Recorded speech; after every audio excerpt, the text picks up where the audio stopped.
اعوذ باللہ من الشیطان الرجیم بسم اللہ الرحمن الرحیم۔ قرآن اینڈ ورلڈ کے معزز دوستو، السلام علیکم۔ دوستو، دنیا کی زندگی اور اس کی آسائشیں اور تکلیفیں، کمرانیاں اور محرومیاں ہی کارزار حیات میں فیصلہ کن نہیں ہیں۔ یہی وہ مال نہیں ہے جو نفع اور نقصان کا حساب بتا سکے۔ نصرت صرف ظاہری غلبہ کا نام نہیں ہے، بلکہ یہ نصرت کی بے شمار صورتوں میں سے محض ایک صورت ہے۔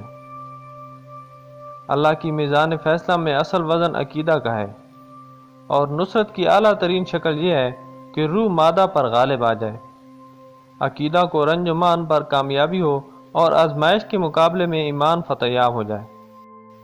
چنانچہ آج ہماری ویڈیو بھی انہی لوگوں کے بارے میں ہے جن کا ذکر قرآن مجید میں اصحاب الاخدود کے نام سے آیا ہے۔ لیکن حسب روایت اگر آپ چینل پر نئے ہیں تو چینل کو سبسکرائب کر لیں اور ساتھ موجود گھنٹی کے بٹن کو دبا دیں تاکہ نئی آنے والی معلوماتی ویڈیوز آپ تک پہنچتی رہیں۔ ناظرین، پچھلی کسی امت میں ایک بادشاہ تھا جو ایک جادوگر سے کام لیا کرتا تھا۔ جب وہ جادوگر بوڑھا ہو گیا تو اس نے بادشاہ سے کہا کہ اب میں بوڑھا ہو گیا ہوں اور مرنے کے قریب ہوں، اس لیے میرے پاس کوئی لڑکا بھیج دیا کرو جسے میں جادو سکھا دوں تاکہ میرے بعد وہ تمہارے کام آ سکے۔ بادشاہ نے ایک لڑکے کو جو نہایت ہی ذہین اور شاطر تھا جادوگر کے پاس بھیجنا شروع کر دیا۔ یہ لڑکا جب جادوگر کے پاس جاتا تو راستے میں ایک عبادت گزار شخص کے پاس سے گزرتا جو حضرت عیسیٰ علیہ السلام کے اصلی دین پر تھا اور توحید کا قائل تھا۔ یہ لڑکا اس کے پاس بیٹھ جاتا اور اس کی باتیں سنتا تھا جو اسے اچھی لگتی تھی، لیکن لڑکا جب بھی جادوگر کے پاس جاتا تو جادوگر اسے دیر سے آنے کی وجہ سے ڈانٹتا، اور جب لڑکا گھر واپس جاتا تو گھر والے بھی اسی وجہ سے اس پر غصہ ہوتے۔ لڑکے نے جب اپنی یہ پریشانی راب کو بتائی تو راب نے کہا کہ جب تو جادوگر کے پاس جائے تو اس سے کہنا کہ مجھے گھر والوں نے روک لیا تھا، اور جب گھر میں جائے تو ان سے کہنا کہ جادوگر نے روک لیا تھا۔ یوں ہی دن گزرتے گئے۔ ایک دن وہ جا رہا تھا تو راستے میں ایک بڑا جانور نظر آیا جس نے لوگوں کا راستہ روکا ہوا تھا۔ بعض روایتوں میں ہے کہ وہ جانور شیر تھا اور لوگ اس سے ڈر رہے تھے۔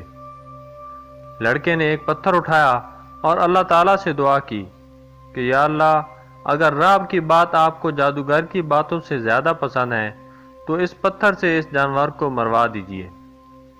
اب جو اس نے پتھر اس جانور کی طرف پھینکا تو جانور مر گیا اور لوگوں کا راستہ کھل گیا۔ اس کے بعد لوگوں کو اندازہ ہوا کہ اس لڑکے کے پاس کوئی خاص علم ہے۔ لڑکے نے یہ سارا واقعہ راب کو بتا دیا۔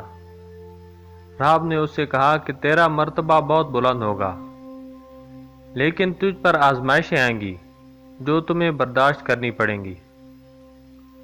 اس کے بعد لوگوں کا اس کے پاس تانتا بن گیا اور ہر قسم کے مریض، کوڑی، جذامی صحت یاب ہونے لگے۔ اسی بادشاہ کا ایک وزیر تھا جو کہ نابینا تھا۔ جب اسے ان باتوں کا علم ہوا تو وہ بھی تحفے تحائف لے کر اس لڑکے کے پاس پہنچ گیا اور اسے کہنے لگا کہ اگر تو میری بینائی واپس لا دے تو یہ سارے تحفے تمہیں دے دوں گا۔ تو لڑکے نے کہا کہ میں شفا نہیں دے سکتا، شفا دینے والا تو اللہ ہے، لیکن اگر تو اللہ پر ایمان لے آئے تو میں تیرے لیے دعا کروں گا۔ وزیر مان گیا۔ لڑکے نے اس کے لیے دعا کی تو وزیر کی بینائی واپس آ گئی۔ وزیر جب بادشاہ کے پاس پہنچا تو بادشاہ نے اس سے اس کی بینائی واپس لوٹ آنے کا سبب پوچھا تو وزیر نے جواب دیا کہ اللہ نے شفا دی۔ تو بادشاہ نے کہا کہ کیا میں تمہارا خدا نہیں ہوں؟ تو وزیر نے کہا نہیں، میرا رب تو نہیں ہے۔ تو بادشاہ کو غصہ آ گیا اور اس نے وزیر پر تشدد شروع کر دیا اور اس سے پوچھا کہ تمہیں یہ تعلیمات کس نے دی؟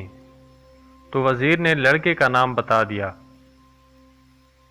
بادشاہ نے لڑکے اور راب دونوں کو پکڑوا لیا اور ان پر ظلم و تشدد شروع کر دیا۔ راب کو اس نے آری سے چروا دیا اور لڑکے کے بارے میں اپنے نوکروں کو حکم دیا کہ اسے اونچے پہاڑ پر لے جا کر نیچے پھینک دو۔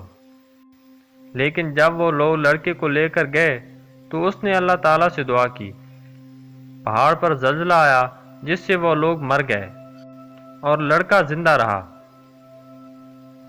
اور بادشاہ کے پاس واپس آ گیا۔ بادشاہ نے حکم دیا کہ اسے کشتی میں لے جا کر سمندر میں ڈبو دیا جائے۔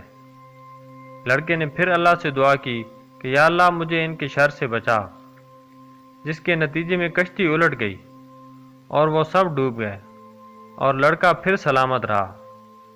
بادشاہ جب عاجز آ گیا تو لڑکے نے اس سے کہا کہ اگر تم مجھے واقعی مارنا چاہتے ہو تو اس کا ایک ہی طریقہ ہے، اور وہ یہ کہ تم سب لوگوں کو ایک میدان میں جمع کر کے مجھے سولی پر چڑھاؤ اور اپنے ترکش سے ایک تیر نکال کر کمان میں چڑھاؤ اور یہ کہو کہ اس اللہ کے نام پر جو اس لڑکے کا پروردگار ہے، پھر تیر سے میرا نشانہ لگاؤ۔ بادشاہ نے ایسا ہی کیا اور تیر اس لڑکے کی کنپٹی پر جا کر لگا، جس سے وہ شہید ہو گیا۔ لوگوں نے جب یہ نظارہ دیکھا تو بہت سے ایمان لے آئے۔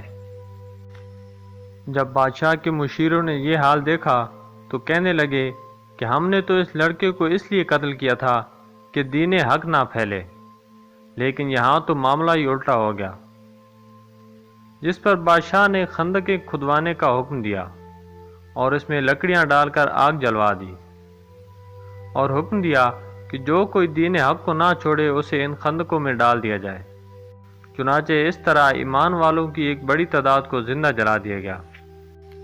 سورہ البروج میں خندق والوں کا جو ذکر ہے اس سے یہی واقعہ مراد ہے۔ اس واقعہ میں جس بادشاہ کا ذکر کیا گیا ہے وہ یمن کا حمیری بادشاہ تھا، جس کا نام یوسف ذو نواز اور اس کا تعلق یہودی مذہب سے تھا، جبکہ اس لڑکے کا نام عبداللہ بن تامر تھا۔ ناظرین، امید ہے آج کی ویڈیو آپ کو پسند آئی ہوگی۔